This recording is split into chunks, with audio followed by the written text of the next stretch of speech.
Hello. Hi. What would you like to have a conversation about? I'd like to have a conversation about Ex Machina. Hello, I am Professor Robert E.G. Black, and this is Minutia Ex Machina. With me today is comedian and podcast socialite Alice Lauren. Welcome. Hi. Hi. Thank you for having me. Now, where do I start? Oh, Ex Machina. Had you seen it before this? No way. No, this was not my kind of movie. I'd heard.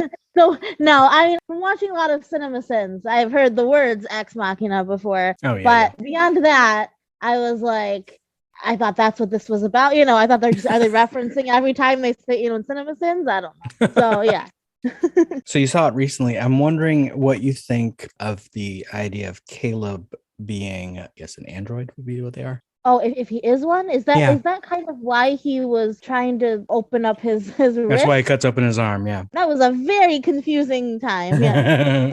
Yeah, no, I thought that's what it was going to be, and then I guess it wasn't, and he's a human who was just fine after all that blood loss. Yeah. I mean, I ask right away because this minute starts with a thing that I loved. If you look at it of him being a robot, because he just got his picture taken by the machine out by the door. And he turns his head, and it's perfectly timed with the sound effect of the card coming out of the machine. Yeah. So it's like his neck could have made that noise, and I loved the timing of that. Oh yeah, that's so interesting.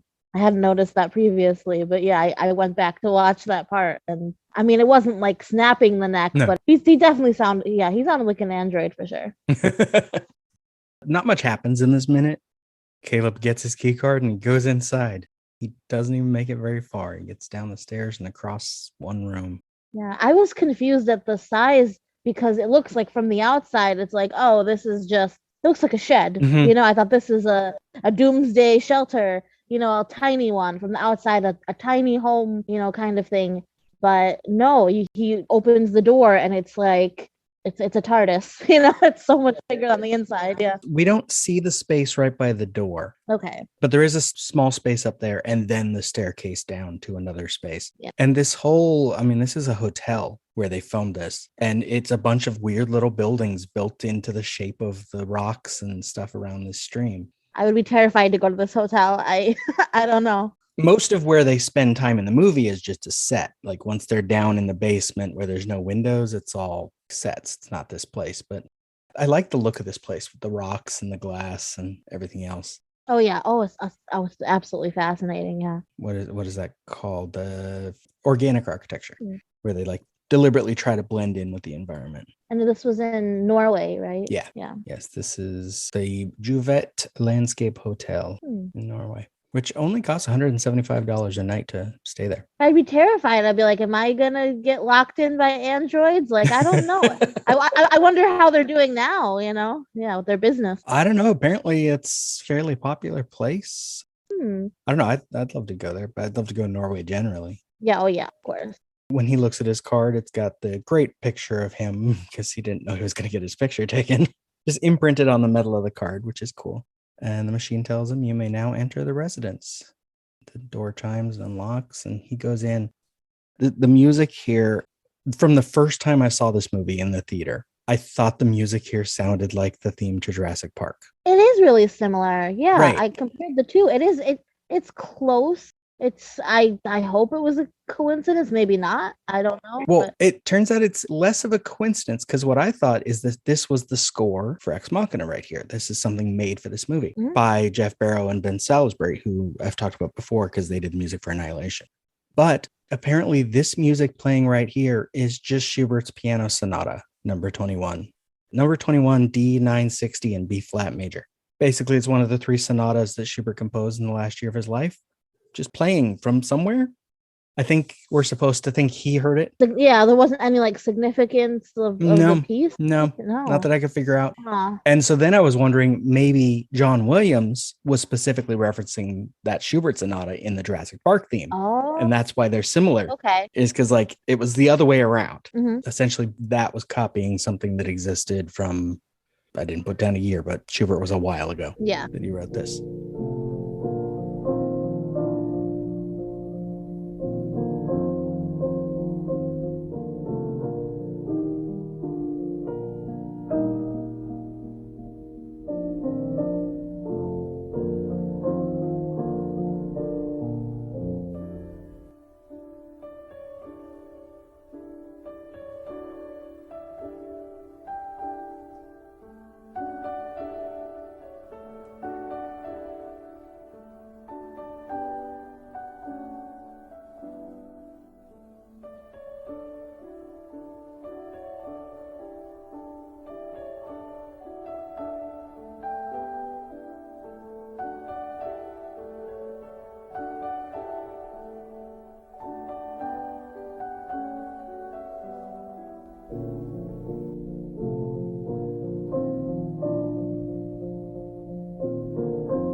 it's still in my head, it still connects to Jurassic Park. And it's like that moment where they're going into the gate, into the park, and he doesn't know what he's in for. He's just at his boss's house.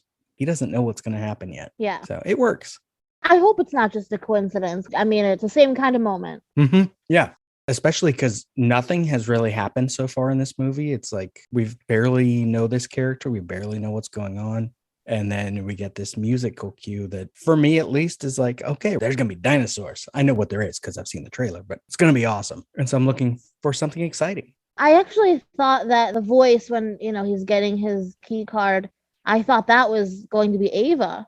Watching it for the first time, I was like, oh, it's her, because I knew it was about him and some robot. Well, no, it's just Nathan has a tendency to make all of his AI female. Yeah, exactly. We'll talk about that later in the movie, especially when we see them all, because Nathan's got a problems with women for sure. Oh boy. And so even his door lock is female. Caleb enters.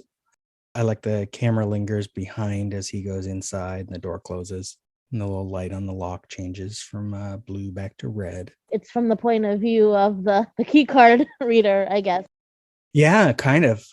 It's like he's going into this thing and it's like we're being left out as well with it. That machine is just going to stay there outside the building. It's fine. Unlike Ava, it can't dream of going somewhere else because it doesn't have legs. And then we cut to inside. Yeah. Stairs enclosed by glass that go from that tiny little building to a slightly larger one below, which I'm not sure how much of what we see later is filmed in that same building. I think the kitchen area that we see a few times is in that building. I'll figure it out next minute if it's a seamless transition from this room to the next one where he sees Nathan outside. Because if it is, that means they did film in this place for several scenes. Yeah. Whenever they were in the kitchen or the living area with the windows. The soft music playing. I did put in my notes. I also like that Caleb is descending because it reminded me of, is it the Divine Comedy where Homer goes down in, is it Homer that goes down into hell and he's being led along by, I forget no, it's Dante is going down there and he's being led by Homer and then by Beatrice or something. It's been a while since I read the Divine Comedy. Yeah, that is an interesting significance that he kind of goes down. I mean, that's not normally how it works. No, it's not normally how you get into people's houses. And they're just like, hello. Like, oh, what? Very, very confident. Yeah. Yeah. And then at the end of the movie, of course, Ava will ascend out. She'll go up those stairs to leave. And we will see that. Dressed all in white, of course. So it's a nice sort of bookends to the movie. It's him going down into this. It's not hell, but whatever it is. And then her coming out. And yeah, so he's saying hello into the emptiness. And there's no response. And so he keeps walking. That's all for the minute. Minute 5 is simple. So I guess more generally, I'm curious what you think of this movie. Yeah, I mean, definitely wasn't my kind of thing. I'm not going to say I'm completely not a sci-fi person. I like a, thing here and there, but, it just wasn't. I guess it was interesting that she was kind of playing him the whole time. Yeah. And, you really don't know who to trust. And I love that she was kind of saying, like turning, what was it, like she was turning everything off basically and saying, you can't trust Nathan, you can't trust him. And, it's a mystery. It's its own little Knives Out. I don't know, but you don't know. Well, yeah, because there is a question, as Nathan sort of claims toward the end of the movie, is that the setup was he wanted her to want to escape and try to get help. Oh. But I don't think he expected it to work. No. And so he just figured it'd all be fine. I don't know what he thought was going to happen in the end. But Caleb was smart enough to actually mess with the system and make it so Ava could get out. But they all really just played each other, Yeah. And for some reason, Nathan, who should be the smartest one of the group, is also the short-sighted one. Didn't expect that this woman could get her way and that Caleb would be smarter than him in some way. And Caleb was. But not smart enough. No, because he's traps himself too. Yeah, because he could have just said, hey, like, I think she has consciousness. Yeah. Like, my thing, and when I wrote about this in my blog, GroundhogDayProject.com, I thought that Caleb's problem wasn't that he wasn't trying to help. It was that he didn't try to help Kyoko. He doesn't try to help her. So I think the big problem is when Ava does get out and finds out there's another AI in the building that she hasn't been told about, which means Caleb didn't care. Oh, that's true. And so then Ava doesn't care about leaving Caleb behind because he's just as bad as Nathan. Yeah, he's not doing this to be nice and be kind-hearted. I mean, it's just he was thinking of a different body part, I think. Yes. You know, it was really just who he was into. I don't think he would have just helped a male AI, you know. Which then comes down to a problem on Nathan's part because he never answers the question, but Caleb asks him if he designed Ava to look like Caleb's porn record, like what he looks up. And if that's what Nathan did, that's his fault because he didn't make Kyoko look like that. So he's got Caleb caring about one person, but not the others. Of course, Caleb doesn't know it's going to end in violence. Right. But I don't know. I don't know what he did. I don't know what either Caleb or Nathan thought was going to happen, which is the whole problem with them as men, really, in the movie. So this is a more, because you were saying before that, you know, this director has a problem, it seems like, with women, but this is a very pro-woman. Well, I don't mean the director. I mean Nathan, the guy who made the AI. I know you were talking about how a lot of the, you know, the AIs are all women and seems to really like the, Yeah. I think the director is actually likes stories focused on women. I mean, Annihilation is an adaptation, but it's a story that's all women. And he adapted that one. And in his TV show, Devs, the main character is a woman. He tends to go for a more personal, female-driven story for sure. So I don't think it's the director's problem. I think it's the character of Nathan has a problem with women. Yeah. And it's just the way he programs his AI to. We'll get into a lot more detail, whoever's the guest, when we talk about their conversation about sexuality. Well, I was going to say, even all of that, you know, nakedness, there was a lot of nudity in this. And like, you know, I mean, it was, to me, very male gaze. I don't think so. No? I mean, I think we get more male gaze when it isn't naked. Like when she is getting dressed. Okay. And there's no skin involved. I think it's more of a male gaze. And when she's taking the leggings off and like it's silhouette and everything. But when she actually like is at the end completely naked in the room, I don't think it fits with that. I think it's more matter of fact. Just that's how you put the camera for those scenes. And she's putting on her skin. Yeah. I don't know if it quite succeeds, but I think the movie is trying to not have the male gaze going on. Okay. And trying to treat because I mean, it's a movie about gender differences, essentially, and how society treats men and women, how men and women treat each other. So it needs room for it not to be so sexist, even if the characters might be. Yeah, of course. So did you like it, though? It's not your type of thing, but kind of thing. It's not rewatchable.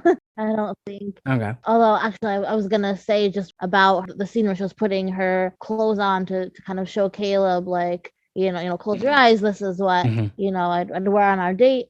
And kind of seeing it as like, oh, she really is playing him. Like we knew in that moment, we didn't know, but, you know, she really is playing him. She's like, what is the best thing that he would garner sympathy? She even creates the anticipation of getting just out of sight to get dressed and coming back out. But she is nervous about it, or she's playing at being nervous. Yeah. Because she's like grabbing the edges of her sweater and, you know, acting like she's nervous about showing off her outfit. Yeah. Which all could come down to her playing him. Or regardless of what she's trying to do, it's the way society trains women to be. So it's still she's playing him because that's what she's supposed to do. That's true. Are we all playing each other? And that's what he's supposed to do. Are we all playing each other, right? Like, yeah, exactly. Even him, he's trying to, you know, rescue her from this horrible situation. But we all put our best foot forward. So yeah, they're just being what they've been told to be. That's true, yeah. That's why I love this movie, is because it's essentially about how we program each other or conflict with that programming. Yeah, we were talking about the conversation about sexuality, and oh man, that was that was just a bombshell just dropped in there about programming. Yeah. I mean, yeah, the movie's just it's just fine. It's definitely not a rewatchable to me, but I mean, it has its place, I guess. That's fair. Yeah. Not every movie will be everyone's favorite. Definitely. It is one of my favorites. That's why I'm covering it. Yeah. But I understand some people Even for science fiction, some people want more of an adventure-driven science fiction that's faster paced. This is a bunch of conversations for the most part. Yeah. It almost could be a play. I guess I would actually prefer it being conversational. It makes it into an interesting drama. It was really the big action scene at the end, you know. Yeah. But yeah, it's good dramatically, I would say. Yeah. All right. Anything else on minute 5 of Ex Machina or Ex Machina? I mean, that was just a crappy security system in general. You just allowed it to just be shut down. Come on, like lock yourself inside. Okay. All right. Well, it's supposed to lock when the power goes out, so no one could break in. Yeah. But unfortunately, yeah, Kayla was smart enough to just reverse that, which seems like something you wouldn't allow the programming to do, but it's a movie. Yeah, it's a movie. Yeah. I forgive that. Yeah. So you'll be back for the rest of the week with the other 2 shows, but in the meantime, where might listeners find you elsewhere? So my Twitter is at podsocialite. I've been doing different shows here and there, and I have some coming up, and that's where you really can find them. One of them was the Time to Rewind podcast about Twilight Zone, which I know we're going to talk about it later in the week. Yep. But yeah, so I have stuff coming up there. My TikTok is podcast socialite. So yeah, find me there and we can chat. Thank you for listening. Minutia Ex Machina is just one part of an existential trilogy of podcasts. Tune in every Tuesday for more Ex Machina, every Wednesday for the Groundhog Day Project Minute by Minute, and every Thursday for Eternal Sunshine of the Spotless Minute. Follow this show on Twitter at xminutia, on Instagram it's minutia_x_machina, or Facebook at Minutia Ex Machina. This has been a production of Lemming Drops Studio.